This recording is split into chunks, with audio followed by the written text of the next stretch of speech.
না না তো আমাদের আমার ফটো ছবিটা নিয়েছি 22 তারিখ। ও কয় টাকা দিয়ে কিনছিস মাইকেরও?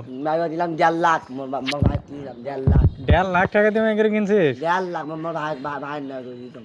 তো তুই 1.5 লাখ টাকা দিয়ে মাইকেরও কিনছিস, তা মুই যে 100 টাকা পাম সেটা দিলু না? তামে না মোর ভাই তোমাকে দিম এই না বাবু হাত থেকে দাঁত দাও না। হ্যাঁ? তাই 1.5 লাখ টাকা দিম। তুই কোনদিন তাকে টাকা দিয়ে দিছিস? মোর ছবি একটা আছে, ছবি হ্যাঁ ছবি একটা তোর তুই যে ছবি তো তুই সাইকেল লকটা রাখবি। ও সাইকেল নিয়ে লটকাবো? হ্যাঁ লকটা তুই আনবি সাইকেলে। ও তুই তো মুই একটা আনে বাজি নিয়ে ছবি তুলেন? তোর একটা তুলছম যা বাই করে তুম দোকানে দেখি না শালা। বাজি তো মুই দিয়া তুই দে না। ছবি দেখবো দেখি। এখন না, পরে দেখি শালা। না তুই দিয়া মুই না রে। আরে এটা দেখা যাবে না রে লুটিয়া তুই মুই দিয়া আনবি। এটা দেখা যাবে না। না দিয়া আরে দেখ দাঁড়া। আরেকটা ভালো মতো। ও আরেকটা তুলেন। আরেকটা বল। এন্ড সেলিট